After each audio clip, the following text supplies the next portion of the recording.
اعوذ باللہ من الشیطان الرجیم بسم اللہ الرحمن الرحیم اللہم بالحق انزلتہ وبالحق نزل اللہم عظم فیہ رغبتی واجعلہ نورا لبصری وشفاء لصدری وذہابا لہمی وغمی وحزنی اللہم زینن بہ لسانی وجمل بہ وجہی وقوِ بہ جسدی ورفع بہ درجتی وثقل بہ میزانی وارزقنی حق تلاوتہ علی طاعتک آناء اللیل واطراف النہار وحشرنی مع النبی محمد وآلہ الاطہار الاخیار واصحابہ النجباء الابرار اللہم صلی علی محمد وآلہ وسلم تسلیما اللہم صلی علی محمد وآل محمد وجل فرجهم۔ حاضرین سامعین، عاشقان قرآن مجید، السلام علیکم ورحمۃ اللہ وبرکاتہ۔ بسم اللہ الرحمن الرحیم۔ عزیزو، میری اور آپ کی گفتگو سورہ رحمان پر ہو رہی ہے اور اب تک ہم نے 42 آیتوں کا خلاصہ کیا ہے۔ اب آگے کی آیت نمبر 43 میں خدا کہہ رہا ہے، بسم اللہ الرحمن الرحیم، ھذہ جہنم التی یکذب بہا المجرمون یطوفون بینہا وبین حمیم آن فبأی آلاء ربکما تکذبان۔ پروردگار اب جہنم کے بارے میں خبریں دے رہا ہے اور ہر خبر کے بعد کہہ رہا ہے فبأی آلاء ربکما تکذبان۔ جہنم کی خبر دے کر بھی کہہ رہا ہے کہ تم میری کس کس نعمتوں کو جھٹلاؤ گے۔ خدا کہہ رہا ہے ھذہ جہنم التی، یہ وہ جہنم ہے، یکذب، جو لوگ جھٹلاتے تھے، مجرمین، جو گنہگار دنیا میں جھٹلاتے تھے۔ ارے کہاں جہنم دیکھیں گے، جب وقت آئے گا تو دیکھا جائے گا۔ تو کہا جو جہنم کو جھٹلاتے تھے، یہ جب جہنم کو دیکھیں گے تو کہیں گے کہ ہاں یہ تو وہی جہنم ہے جس کے بارے میں ہمیں بتایا جا رہا تھا۔ پھر اگلی آیت میں کہا یطوفون وبین حمیم آن، اور وہ پی رہے ہوں گے جہنم کا پانی جو حمیم ہے، کھولتا ہوا پانی، بدبودار، کہ حلق سے اتارنا مشکل ہوگا، مگر جہنمی یہ پانی پی رہے ہوں گے، انہیں پلایا جا رہا ہوگا۔ خدا کہہ رہا ہے کہ میدان قیامت میں اس قدر لوگ پیاسے ہوں گے، اس حمیم کو پی رہے ہوں گے، اس حمیم کو پینا بھی نہیں چاہیں گے مگر پینا پڑے گا۔ پھر خدا کہہ رہا ہے فبأی آلاء ربکما تکذبان، تم میری کون کون سی نعمتوں کو جھٹلاؤ گے۔ میں کہوں گی بار الہ، یہ نعمت ہے؟ ارے تو جہنم کی آیتیں بیان کر رہا ہے، تو یقیناً بارگاہ الہی سے جواب آئے گا، کیونکہ معصومین علیہ السلام فرماتے ہیں کہ یہ نعمت اس لیے ہے کہ اگر خدا قرآن میں اس کا تذکرہ نہ کرتا، ائمہ معصومین علیہ السلام ہمیں نہ بتاتے، تو ہم میدان قیامت میں کھڑے ہو کر میں اور آپ کہہ رہے ہوتے بار الہ، ہمیں تو پتہ ہی نہیں تھا، ورنہ ہم یہ خطا کیوں کرتے۔ پروردگار کہہ رہا ہے کہ میں تمہیں تمہاری زندگی میں کلام پاک میں بتا رہا ہوں کہ میری حجت تمہیں بتا رہی ہے، تاکہ ان کو یقین آ جائے کہ جو اللہ قرآن میں بتا رہا ہے وہ ہے۔ اور یہی سوال جب ہمارے 8ویں امام ضامن و سامن علی رضا علیہ السلام کو کیا گیا، اللہم صلی علی محمد وجل فرجهم۔ عزیزو، جب 8ویں مولا کو ایک شخص نے پوچھا، فرزند رسول، جنت اور جہنم کا وجود ہے ابھی، یا اللہ میدان قیامت کے وقت بنائے گا؟ امام رضا فرماتے ہیں کہ جنت اور جہنم کا وجود ہے، اسی لیے کہ جب ہمارے جد رسول خدا کو اللہ نے معراج پر بلایا اور جنت کی سیر کروائی، تو رسول خدا نے کہا کہ میں جہنم بھی دیکھنا چاہتا ہوں، اور جیسے ہی فرشتے نے جہنم کے دروازے کو ذرا سا کھولا امام کہتے ہیں کہ اب جو ایک آگ کا شعلہ نکلا تیزی سے کہ رسول خدا کی زبان پر استغفار آیا، بار الہا میری امت کی مغفرت فرما، اس آگ کی شدت کو دیکھ کر، ابھی تو ذرا سا دروازہ کھولا تھا اس نے، جہنم کے اس دروازے کو دیکھ کر رسول رونے لگے اور اپنی امت کے لیے استغفار کرنے لگے، بار الہا اس سے بچا لینا۔ پھر دروگائے جہنم نے کہا کہ اللہ کے رسول، یہ جہنم کا پانی ہے نا، حمیم، جس کا تذکرہ ہم نے ابھی کیا، کہا یہ پانی اتنا حدت والا ہے، اتنا گرم کھولتا ہوا ہے کہ اگر اس پانی کا ایک قطرہ دنیا میں گر جائے، صرف ایک قطرہ، تو پوری دنیا جل کے مر جائے۔ میرے اور آپ کے جسم میں تو اتنی طاقت ہی نہیں ہے، کیونکہ جب کھانا پکا رہے ہوتے نا، ذرا سی چولہے کی آنچ پر 2 سیکنڈ ہاتھ رکھ دیجئے، نہیں رکھ سکتے، تو اس جہنم کی حدت کو کیسے برداشت کریں گے؟ اس لیے خدا نے سورہ رحمان میں ان آیتوں کو بیان کیا کہ یہ نعمت ہے کہ میں تمہیں بتا رہا ہوں تاکہ تم غفلت سے نکل آؤ۔ سورہ رحمان کی اگلی آیت نمبر 46، وَلِمَنْ خَافَ مَقَامَ رَبِّهِ جَنَّتَانِ فَبِأَيِّ آلَاءِ رَبِّكُمَا تُكَذِّبَانِ، جو اپنے مقام کو دیکھتے ہوئے اپنے دل میں خدا کا خوف رکھتا ہے تو اس کے لیے کیا ہے؟ جنتان، 2 جنت ہے، 2 باغ ہے۔ اب لوگوں نے پوچھا مولا جنت تو ایک ہے، تو یہ جنت کیسی، یہ 2 باغ کیسے؟ کہا ایک برزخی بہشت ہے جو ہم اپنے نیک اعمال کر کے گناہ بخشوا کے جائیں گے، جیسے ہی قبر میں دفنائے جائیں گے بہشت کی کھڑکی کھل جائے گی، بہشتی نعمتیں آئے گی۔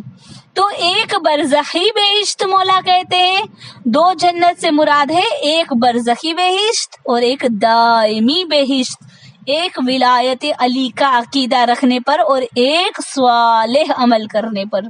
اب اگلی آیت، ذوات افنان فبأي آلاء ربكما تكذبان فيهما عينان تجريان فبأي آلاء ربكما تكذبان فيهما كل فاكهة زوجان فبأي آلاء ربكما تكذبان۔ اب پروردگار نعمتیں گنوا رہا ہے۔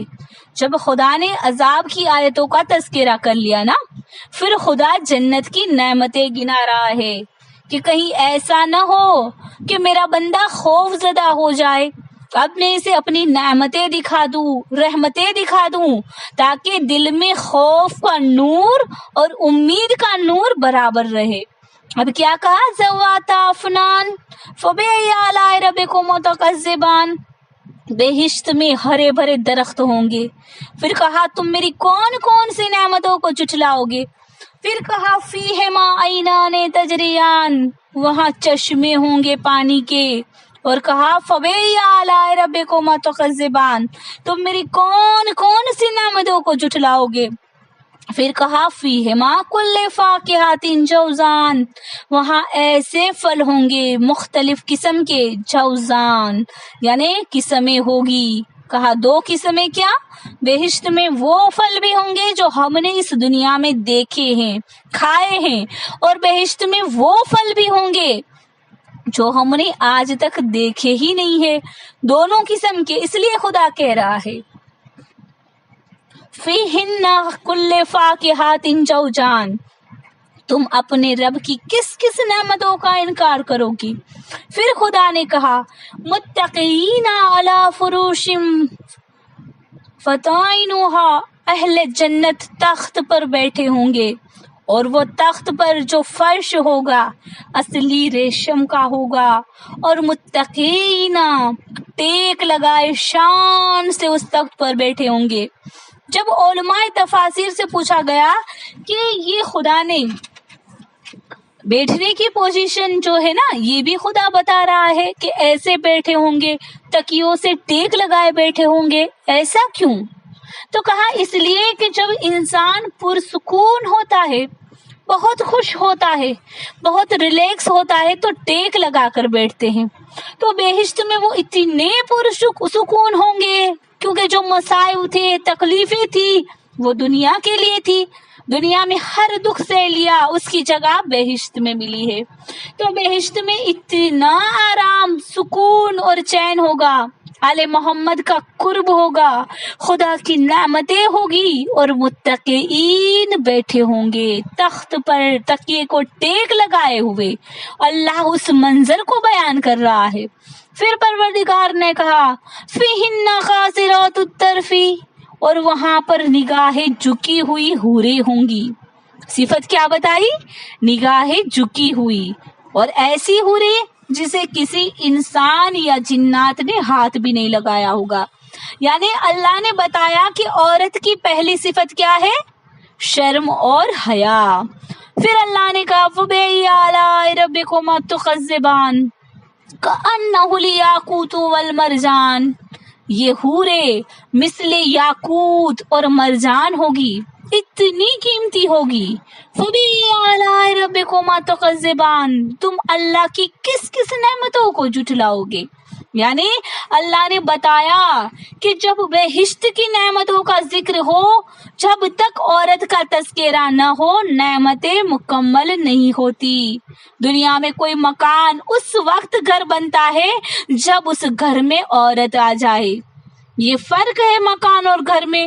کوئی گھر بہت سجا ہوا ہو، بہت آرائش ہو، ہر نعمت موجود ہو، لیکن اگر ماں نہ ہو، بہن نہ ہو، بیٹی نہ ہو، بیوی نہ ہو، تو یہ سجا ہوا گھر مکان ہوگا، گھر نہیں ہوگا۔ تو اللہ سورہ رحمان میں بتانا یہ چاہ رہا ہے کہ یہ عورت نعمت ہے، اور میں یہ نہیں کہہ رہی ہوں، نبیوں نے کہا، خدا نے کہا۔ کیسے کہا؟ تو روایت میں ہے کہ جب پروردگار نے جناب حوا کو خلق کر دیا اور جناب آدم نے جناب حوا کو دیکھا، تو پروردگار کی بارگاہ میں مناجات کی، پروردگارا جب حوا کو دیکھتا ہوں تو میرے دل کو محبت الفت پیدا ہوتی ہے، حوا کی وجہ سے میں اپنی تنہائی میں کمی پاتا ہوں، حوا کی قربت سے میری تنہائی کم ہوتی ہے۔ تب خدا نے کہا عزیزو بہت غور سے سنیے گا کہ عورت کتنی بڑی نعمت ہے۔ کہا آدم کیا حوا کے ساتھ رہنا چاہتے ہو؟ کہا ہاں بار الہ۔ تو پروردگار نے کہا کہ میں حوا کا تم سے عقد کرتا ہوں، نکاح کرتا ہوں، اور اس نکاح کا مہر کیا تھا جانتے ہیں؟ تو اس نکاح کا مہر تھا 10 مرتبہ محمد اور آل محمد پر صلوات پڑھنا، اللہم صلی علی محمد و آل محمد وجل فرجہم۔ تو عورت بھی ایک نعمت ہے۔ اب اگلی آیت نمبر 60 خدا کہہ رہا ہے حل جزاء الاحسان الا الاحسان فبأي آلاء ربكما تكذبان، کیا نیکی کا بدلہ بھی نیکی کے علاوہ کچھ ہوتا ہے؟ احسان کو جب ہم اردو میں بولتے ہیں نا تو اسے نیکی کہتے ہیں۔ دراصل احسان ہے کیا؟ ایک پوچھنے والے نے چٹے امام کے پاس آیا اور پوچھا مولا احسان ہے کیا؟ قرآن میں ہے نا حل جزاء الاحسان الا الاحسان، تو الا الاحسان، احسان کا بدلہ احسان ہے۔ تو عزیزو حل کہتے ہیں کیا؟ تو اللہ نے سوال کیا، یہ جملہ، یہ آیت ہے نا سورہ رحمان کی، یہ سوالیہ جملہ ہے، کیا نیکی کے سوا بھی کوئی اور کچھ ہے؟ کیا احسان کا بدلہ احسان کے سوا کچھ اور ہے؟ اللہ اپنے بندے کو سوال کر رہا ہے اور پھر کہہ رہا ہے فَبِأَيِّ آلَاءِ رَبِّكُمَا تُكَذِّبَانِ، تم میری کون کون سی نعمتوں کا انکار کرو گے؟ چھٹے مولا سے پوچھا گیا کہ کیا معنی ہے اس کے؟ مولا نے کہا کہ جب کسی نیکی کو بہت اچھی طریقے سے انجام دیا جائے تو خدا اس کا ثواب 700 نیکیوں تک بڑھا دیتا ہے۔ آپ نے اگر کسی کو سلام بھی کیا، سلام نیکی ہے نا، تو خدا سورہ رحمان میں، سورہ انعام میں کا ہر نیکی کے بدلے 10 ثواب ہے، لیکن چھٹے امام کہہ رہے ہیں کہ کوئی ایسی نیکی جسے تم بہت اچھی طرح انجام دیتے ہو تو اللہ اس کے ثواب کو 700 تک پہنچا دیتا ہے۔ کہا مولا بہت اچھی طرح کیسے؟ کہا جب تم نماز پڑھ رہے ہو